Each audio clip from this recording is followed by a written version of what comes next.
अगं इतकं भावानं भारी बनवलं होतं मटण, अक्षरशः मला मोबाईल सुद्धा तर वाटेना.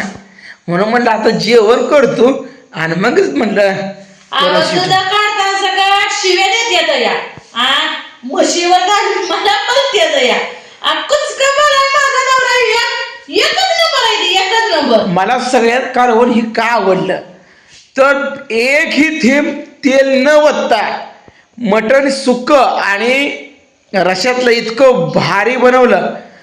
माझ्या बायकोने एवढा स्वयंपाक केला तर कवा किती 9 वर्ष झालं लग्नाला, 9 वर्ष एवढं नटलं ना चालवं तुम्ही. अगं तुझा सुद्धा स्वयंपाक अतिशय छान आणि उत्तम प्रकारे असतोय. भली मोठी भाकरी असते, मटणाचा कालवण कसला बी रगील झारगडी असला तर तुझ्यापेक्षा 2 भाकरी जास्त खाऊ शकत नाही. 2 भाकरी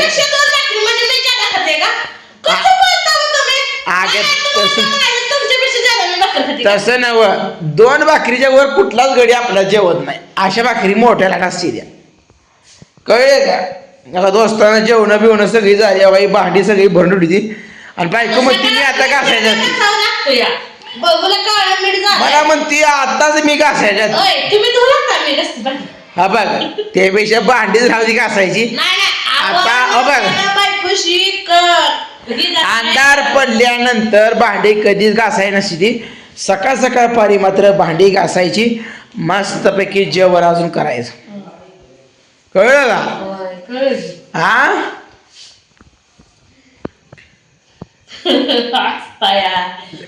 नाही पण तुझं मन सगळं या मटकीवर आहे. खरं तर ती मटकी आता गरम करून ठेव. मग अगं मटकी भारी असते.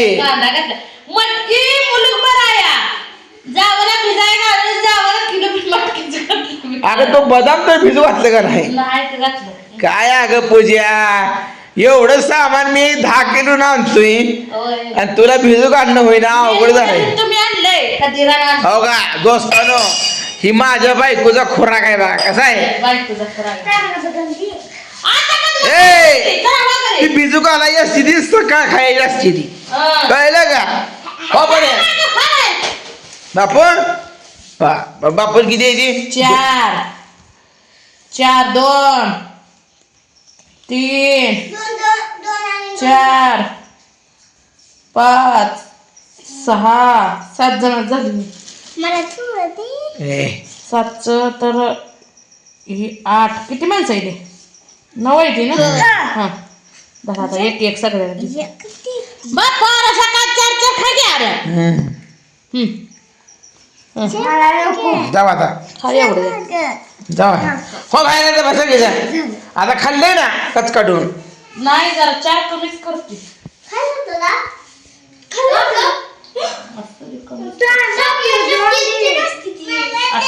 कमी केलं दिदा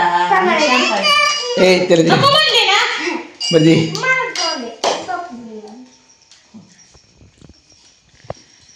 पोर एकामेकाला किती याच्यात खायला देतात. जाऊ आता. पोर काय करायचं मी बी खाते. ठेवा दाखव सगळं आणि नंतर जागा राखते. खाल्लं ना 4 तर तिथं पोट भरत आहे. अजून बी करते. अगं त्यात पाणी मात्र पाणी ओतलं त्यात वय असं गालसात बघा भिजू घालायला लागते ती. अजिबात खायचं नाही. अगं हा तुझा हाय खा खा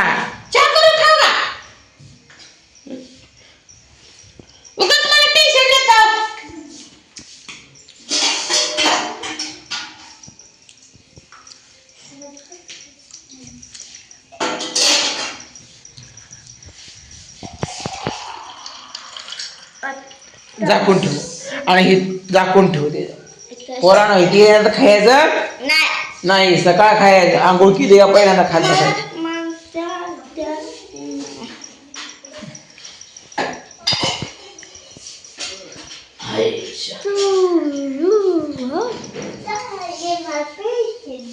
आता खाल्लंय की मटण?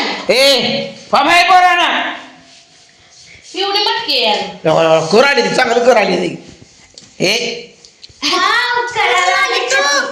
आणि खरं म्हटलं जर असं कराडीशिवाय मटकी खाई नसती पाहत असताना आणि खरी खोड मटकी बघ आहे आणि देशी मटकी आहे घ्या कुठे घे कसली मटकी माहिती आहे का दोस्तानो हो काही देशी मटकी अशी असती घे तुला तेवढे पैसे होते खाऊ द्या देशी मटकी आहे बघा देशी नाद करते काय देशी मटकीच आम्ही जबुशी खात नाही कळलं तुम्ही जबूस असताना तुम्ही जबूस काय आणि म्हणताय मटकी एवढी कवा यात धर नाही कोणाला आमच्याला खायचं याड खा ना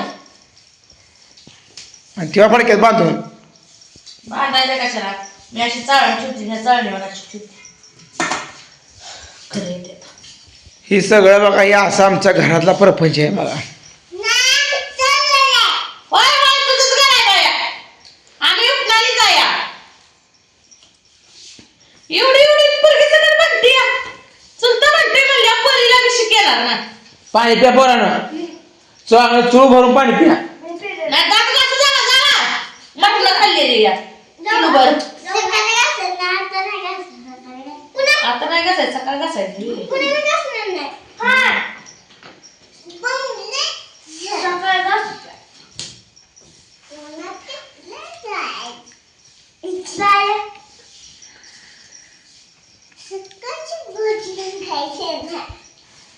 खावा पाणी पिया चूळ भरून पाणी पिया माझं डोकं दुखायला असं कर सोपं उपाय आहे ह्या भीतीला एक 2 धडका घे म्हणजे डोकं शांत होतं आपण दोघं टकुरून एकामेकाला धडकू घेऊन तुमचं विषय होईल माझं बी दिदा माझ्या टकुरून तेल लाव चल टकुरून तेल काय बारके पडलं का म्हणते दीदी तिला अभ्यास बिभ्यास सांगायचं का असलं काम आता दिदा तू लावा येतात बहुतर मी लाव नको दीदी लावा येतात खरंच मित्रांना लावते बरं का पोरगी आजच नाही दररोज लावते माझं डोकं दुखायला लागली माझी पोरगी काम करते थंडी काय लागली मला ना कशी बेंकेत पांघरून आली थंडी वाजायला लागली. पण थंडीत बंद झाली आहे पोरानं थंडीत बंद झाली थंडी वाजायला लागली चला ये इकडे त्या लावायचं आहे. चला चला बघा आता पडायला घरात चालू कडी लावा. कडी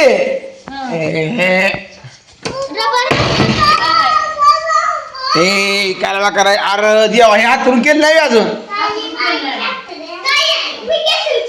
लावा ती तेल लावून घे सर.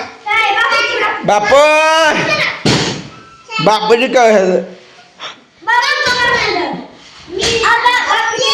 बापूला कापडं इकडे ठेवली ती या. होय मोना तुला आणली नाही ती का तू येत नाही आता. बाया शांत राहा गे माझं आधी डोकं उठलंय तुम्ही का टेन्शन द्या आता बापून हाव दिलं. हळूहळू काय रे बाप